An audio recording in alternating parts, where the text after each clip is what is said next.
이제 며칠 있으면 우리 민족의 큰 명절인 추석입니다.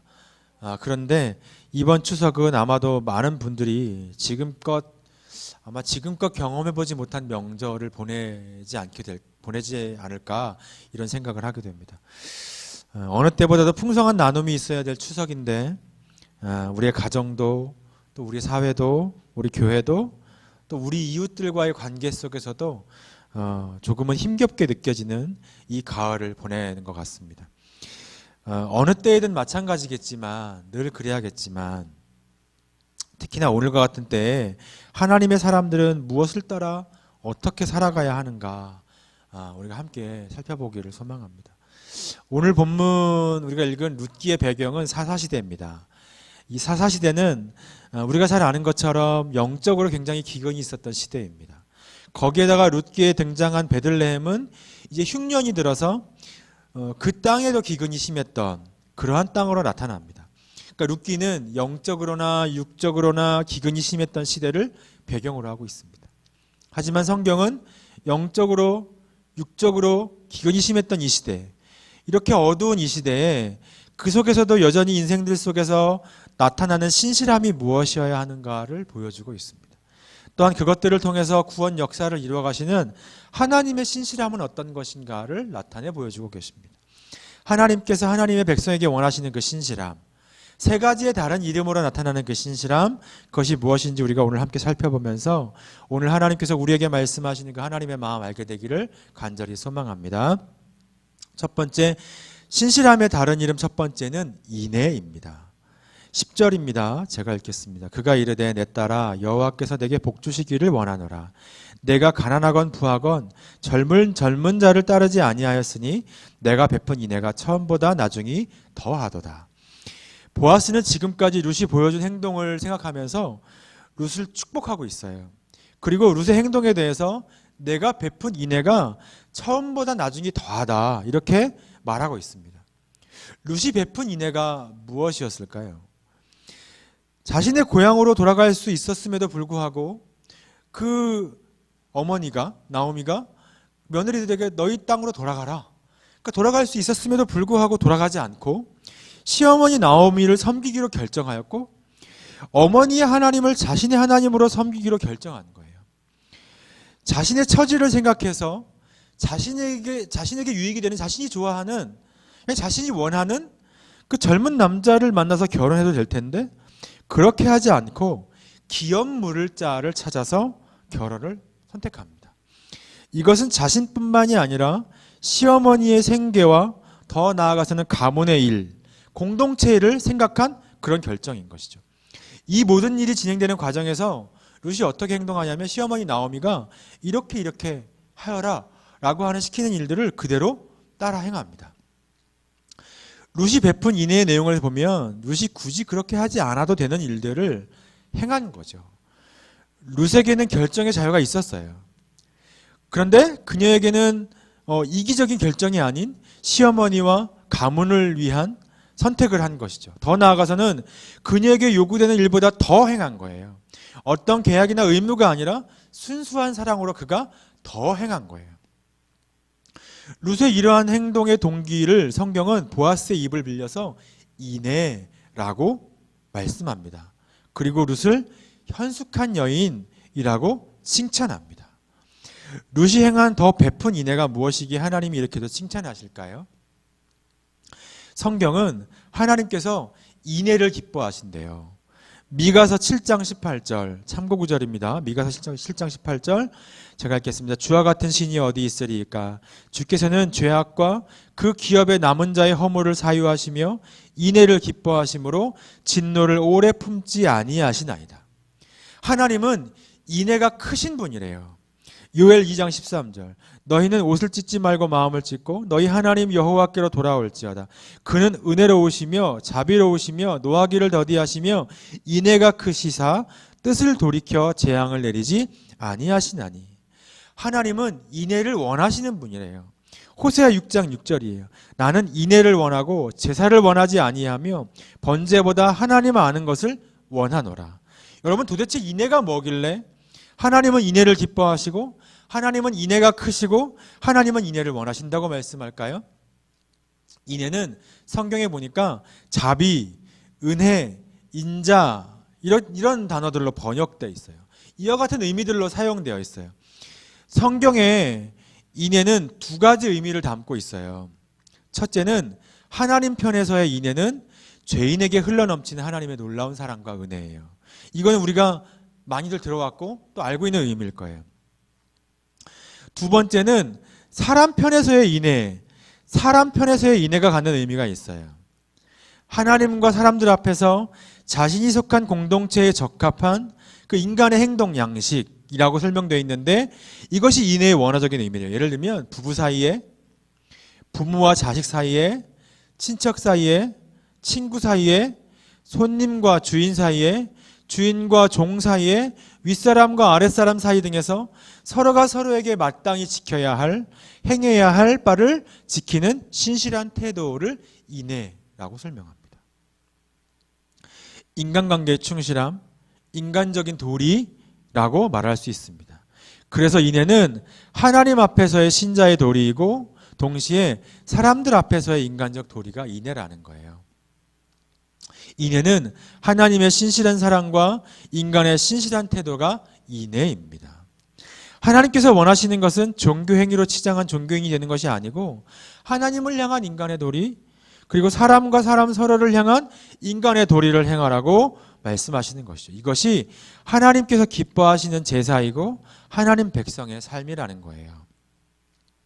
오늘 본문에서 우리가 보기에는 룻의 모습이 순종하고 충성하고 신의를 지키는 것과 같은데 이것을 인애라고 표현하는 것은 이와 같은 이유 때문인 거예요.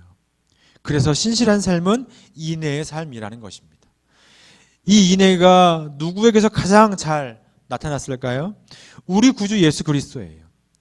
예수 그리스도는 우리를 향한 하나님의 놀라운 사랑이에요. 아무것도 기대할 만한 것이 없는 우리를 향한 하나님의 신실한 사랑이에요. 주님의 오심과 죽으심, 주님의 부활의 소식은 죄로 죽었던 우리를 향해 증명해 보이신 하나님의 인애입니다. 여러분, 우리 자신을 한번 돌아보면 어떨까요? 그러면 하나님 앞에 서 있는 나 자신을 생각해 볼 때 우리 주 예수 그리스도가 하나님의 인애라고 하는 것은 더욱 분명하게 드러납니다. 하나님께서 우리를 향해 더 베푸신 인애, 우리 주 예수 그리스도인 것이죠. 하나님의 인애를 입은 우리 안에서도 하나님의 인애가 나타나야 합니다. 인애의 삶은 무엇을 많이 가졌기 때문에 나타나는 것이 아닙니다. 하나님의 인애를 입은 사람이기 때문에 크기나 모양과 상관없이 인애의 삶을 살아갈 수 있는 것입니다. 하나님의 관심은 외모가 아니기 때문이죠. 가치 있는 것들에 대한 태도라고 하는 책에 보면 김기성 목사님께서 이런 글을 쓰셨더라고요. 잡지 전라도닷컴을 읽다가 괜스레 마음이 짠해졌습니다. 도단한 잡초 하나를 뽑으려다 말고 혼잣말처럼 지도 얼마나 애쓰고 나왔을 것인디 하고 주저하시는 시골 할머니. 연한 쑥을 캐들고서는 지는 큰이라 애쓰고 나는 캔이라 애쓰고 라고 말씀하시는 할머니의 마음이 느껴졌던 것입니다. 생명이 얼마나 존귀한지 아는 사람, 세상의 어떤 것도 당연하게 생각하지 않는 사람이야말로 하나님의 은혜에 가까이 다가간 사람이라고 말할 수 있습니다. 풍요롭지는 않아도 남과 우정을 나누며 사는 기쁨, 자연 속에 깃든 하나님의 숨결을 감동하며 사는 삶, 설자리를 잃어버린 사람들의 설자리가 되어주고 누군가의 비빌 언덕이 되는 기쁨을 누리며 사는 삶, 이것이 경제의 논리, 경쟁의 논리로 죽어가는 이 땅에서 생명의 논리로 인애의 삶을 사는 작은 한 걸음이 아닐까요? 이 글을 읽고 저도 굉장히 공감하게 되었어요. 여러분 혹시 우분투라고 하는 말을 들어보셨습니까? 우분투? 아프리카 부족에 대한 연구를 하던 어느 인류학자가 한 부족에서 아이들을 모아놓고 게임 하나를 제안했어요. 어린 아이들을 모아놓고 게임 하나를 제안한 거예요. 싱싱하고 아주 달콤한 딸기가 가득 찬, 저희 아이도 좋아하는, 너무나 좋아하는 딸기를 가득 채워놓고 그 바구니에 놓고 가장 먼저 바구니까지 뛰어간 아이에게 과일을 모두 주겠다, 이 딸기를 모두 주겠다고 한 거예요. 어떻게 했을까요? 출발하면 어떻게 했을까요? 앞다투어 뛰어가리라고 생각했던 예상과는 달리 아이들이 미리 약속이라도 한 것처럼 서로 손을 잡았어요. 그리고 손에 손을 잡은 채 달리기 시작했어요. 바구니에 다다르자 모두 함께 둘러앉아서 입안 가득 이 과일을 베어 물고 키득거리면서 재미있게 나눠 먹은 거예요. 맛있게. 이 인류학자가 누구든 1등으로 간 사람에게 이 모든 과일을 다 주려고 했는데 너희들 왜 손을 잡고 뛰어갔니? 이렇게 물어봤어요. 그랬더니 아이들이 동시에 우분투라고 대답한 거예요. 다른 아이들이 다 슬픈데 어떻게 나만 기분 좋을 수가 있어요? 이런 의미를 담은 거예요. 우분투는 아프리카 말로 우리가 함께 있기에 내가 있다라는 뜻이랍니다. 넬슨 만델라 남아프리카 공화국의 전 대통령은 우분투에 대해서 이렇게 설명했습니다. 옛날 어렸을 적에 우리 마을에 여행자가 들르곤 합니다. 여행자는 음식이나 물을 달라고 할 필요가 없습니다. 들르기만 하면 사람들이 밥상에 음식을 차려주기 때문입니다. 이것이 우분투입니다. 우분투는 사람들이 자신을 위해 일하지 말라는 것이 아닙니다. 중요한 것은 그렇게 하는 것이, 행동하는 것이 여러분 주변의 공동체가 더 나아지게 하기 위해서 그 일을 하느냐 하는 것입니다. 하나님 앞에서 이제 우리의 마땅히 행할 바를 행하기를 소망합니다. 하나님의 인애, 하나님의 은혜를 입은 자처럼 우리 살아가기를 소망합니다. 그렇게 살기를 원한다고 우리가 주님께 기도하면 좋겠습니다. 그러면 주님께서 우리를 도우시고 우리가 인애의 삶을 살 수 있도록 힘을 주실 것입니다. 주님을 닮은 신실함을 갈망하게 되기를 원합니다. 룻과 같은 그 신실한 삶을 통해서 하나님은 하나님의 신실함을 이루어 가실 것입니다. 사람의 눈치를 보고 내가 받을 보상을 먼저 생각하지 말고 이기적이고 자기중심적인 죄된 마음에서 돌아서서 먼저 신실하신 하나님을 신뢰하고 바라보면서 룻과 같이 인애를 더 베푸는 삶으로 나아갈 때 이 가을 더 풍성해질 것을 배질이라 믿습니다. 우리 공동체 안에 이러한 인애를 베푸는 그러한 이야기들이 들려지게 되기를 간절히 소망합니다. 신실함의 다른 이름은 인애입니다. 신실함의 두 번째 다른 이름은 책임입니다. 13절입니다. 제가 읽겠습니다. 이 밤에 여기서 머무르라. 아침에 그가 기업 물을 자의 책임을 내게 이행하려 하면 좋으니 그가 그 기업 물을 자의 책임을 행할 것이니라. 만일 그가 기업 물을 자의 책임을 내게 이행하기를 기뻐하지 아니하면 여호와께서 살아계심을 두고 맹세하노니 내가 기업 물을 자의 책임을 내게 이행하리라. 아침까지 누워 있을지니라 하는지라. 보아스가 지금 약속을 하고 있는 거예요. 걱정하지 말아라. 내가 꼭 이 책임을 감당하고 당신과 당신의 가족 가문을 책임지겠다라고 하는 약속을 하는 거예요. 4장의 내용에 보면 기업 물음의 우선순위를 가지고 있는 친족과 보아스가 대화하는 장면이 나와요. 그 내용 속에서도 보아스는 이 약속을 자신이 이행하고 자신이 책임을 지겠다고 하는 의지를 나타내 보입니다. 보아스가 어떻게 책임 있게 행동했을까요? 보아스는 룻을 세심하게 배려해요. 13절 후반부터 14절까지 제가 13절 14절을 읽겠습니다. 이 밤에 여기에 머무르라. 아침에 그가 기업 물을 자의 책임을 내게 이행하려 하면 좋으니 그가 기업 물을 자의 책임을 행할지니라. 만일 그가 기업 물을 자의 책임을 내게 이행하기를 기뻐하지 아니하면 여호와께서 살아계심을 두고 맹세하노니 내가 기업 물을 자의 책임을 내게 이행하리라. 아침까지 누워 있을지니라 하는지라. 룻이 새벽까지 그의 발치에 누웠다가 사람이 서로 알아보기 어려울 때에 일어났으니 보아스가 말하기를 여인이 타작마당에 들어온 것을 사람이 알지 못하여야 할 것이라 하였습니다. 아침까지 누워 있을지니라 지금 이렇게 이야기하고 있는 거예요. 보아스는 자신과 룻이 타작마당에서 밤새도록 함께 시간을 보내는 것이 사람들에게 알려지면 룻이 어려운 상황을 만나게 될 것이라고 지금 생각하고 있는 것이죠. 그래서 보아스는 사람들이 룻을 알아보지 못하는 시간에 나아가도록 배려하고 있습니다. 룻이 이곳을 나가서도 문제가 되지 않을 시간에 가도록 배려하고 있는 것입니다. 또 보아스는 룻에게 자신이 해야 할 것보다 더한 책임을 하고 있어요. 15절 보니까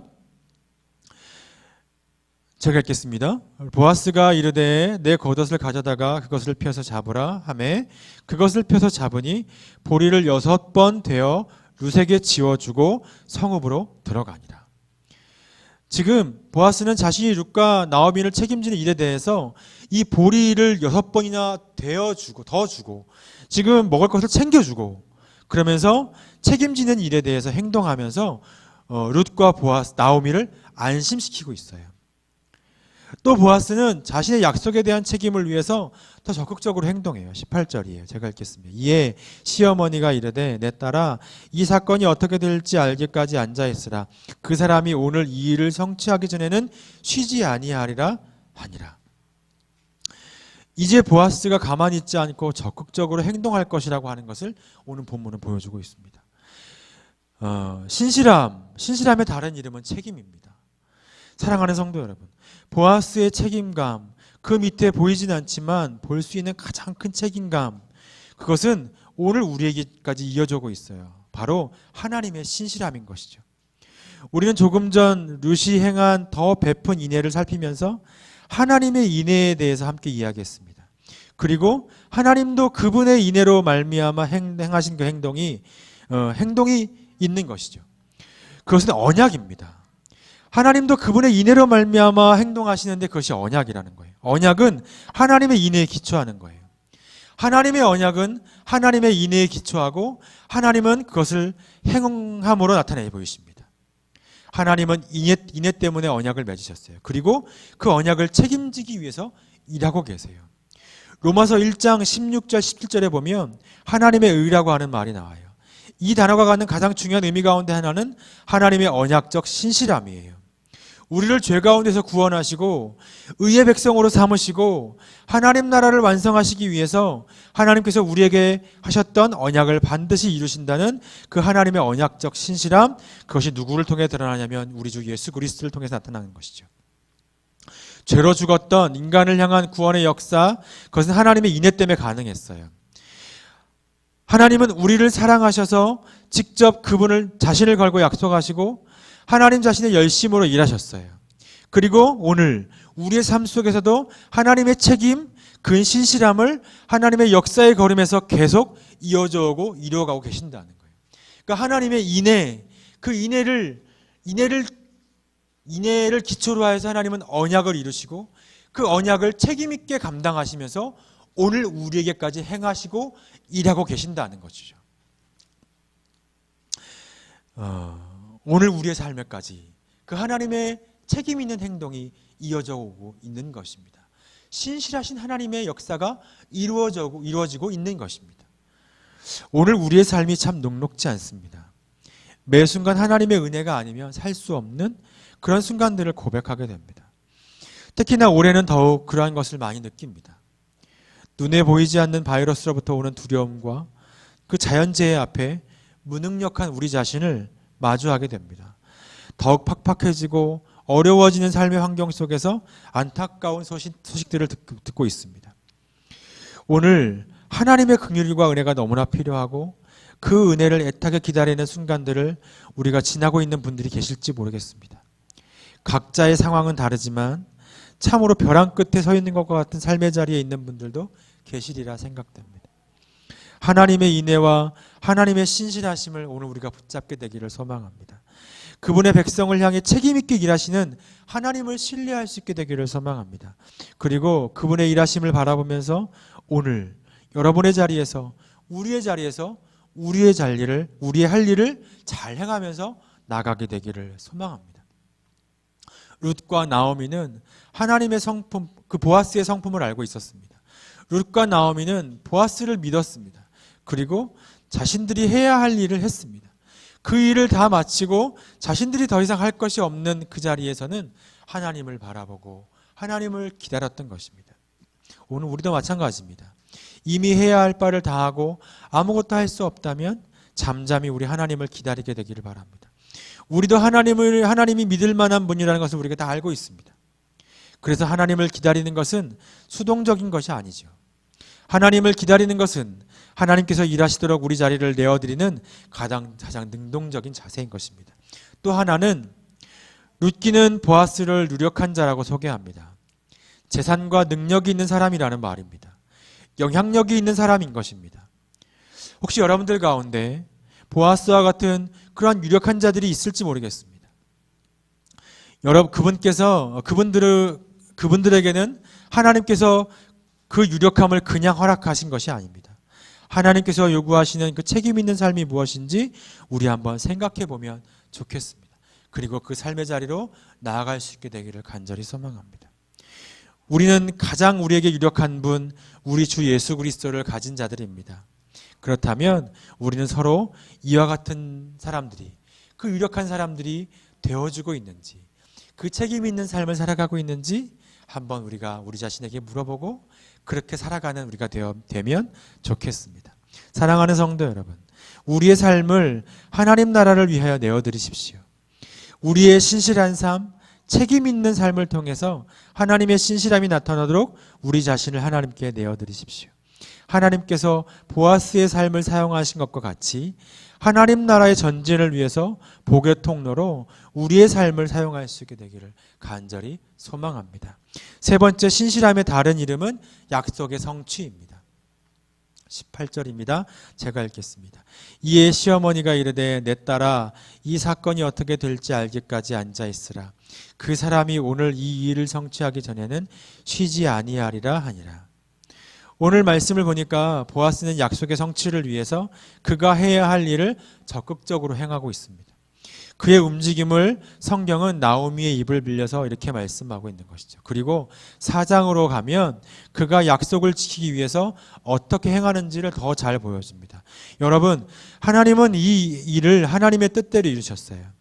보아스와 룻이 결혼하고 하나님께서 그들에게 아들을 주세요. 그리고 그 아들을 통해서 하나님께서 계획하신 놀라운 역사가 어떻게 진행되고 있는지 룻기가 끝나면서 하나님은 설명해 주고 계십니다. 룻기 4장 18절부터 22절까지를 저와 여러분이 함께 한 절씩 교독하시겠습니다. 베레스의 계보는 이러하니라. 베레스는 헤스론을 낳고 아미나답은 나손을 낳았고 나손은 살몬을 낳았고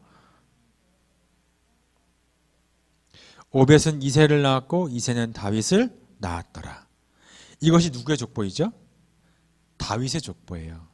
근데 다윗의 족보인데 마태복음 1장 1절은 이렇게 시작돼요. 아브라함과 다윗의 자손 예수 그리스도의 계보라. 그러니까 이 족보는, 이 계보는 즉 우리 주 예수 그리스도와 연결된 예수 그리스도의 족보인 거예요. 신실한 하나님의 사람들 속에 흐르는 하나님의 신실하심이 이런 열매를 맺는다는 거예요. 마태복음은 예수 그리스도께서 역사하신 그 예수 그리스도를 약속된 메시아, 구원의 주님이신 것을 다양한 형태로 보여주고 있어요. 1장에 소개된 예수님의 족보가 그래요. 그리고 곳곳에서 이렇게 말씀해요. 무엇이라는 말씀을 이루려 하심이라 라고 하는 약속의 성취를 알리는 구절들이 계속해서 반복돼서 나오고 있어요. 보아스의 신실하심이 그가 했던 약속을 끝내 이루는 것으로 결과가 드러났다면 하나님은 하나님의 사람들이 보여준 신실한 삶을 통해서 하나님의 약속이 이루어지고 있음을 보여주고 계세요. 약속의 성취를 통해 하나님의 신실하심이 어떤 것인지를 보여주고 계신 것이죠. 하나님의 놀랍고도 광대하심은, 그 광대하심을 우리는 잘 알지 못해요. 그래서 지금은 하나님을 기다리는 것이 너무나 두렵고 막연하게 여겨지는 순간들이 있을지도 모르겠어요.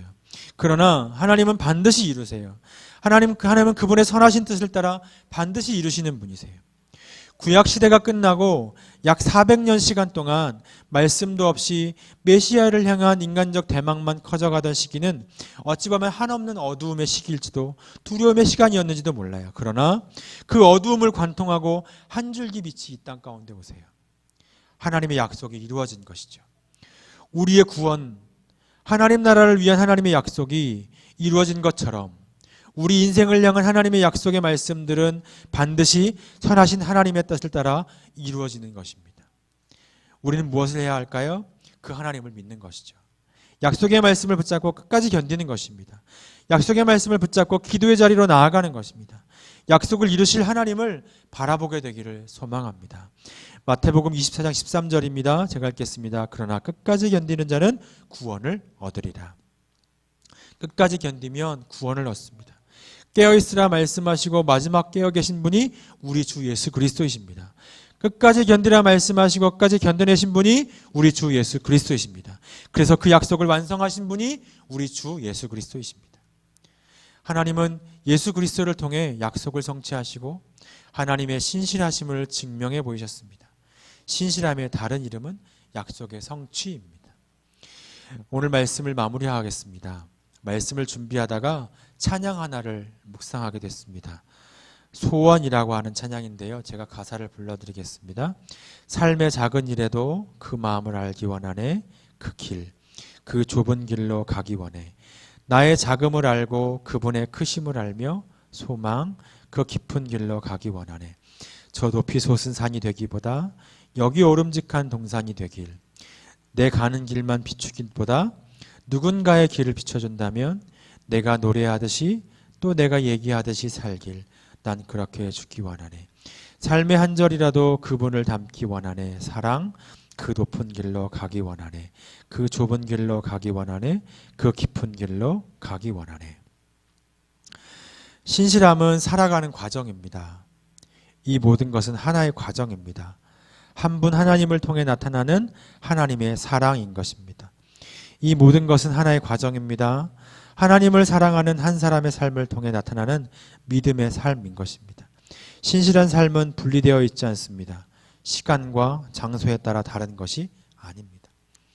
하나님의 백성을 위한 하나님의 일하심이 구약과 신약을 지나서 지금도 이어지고 있는 것처럼 그렇게 이어지는 것이고 계속되어지는 것이죠.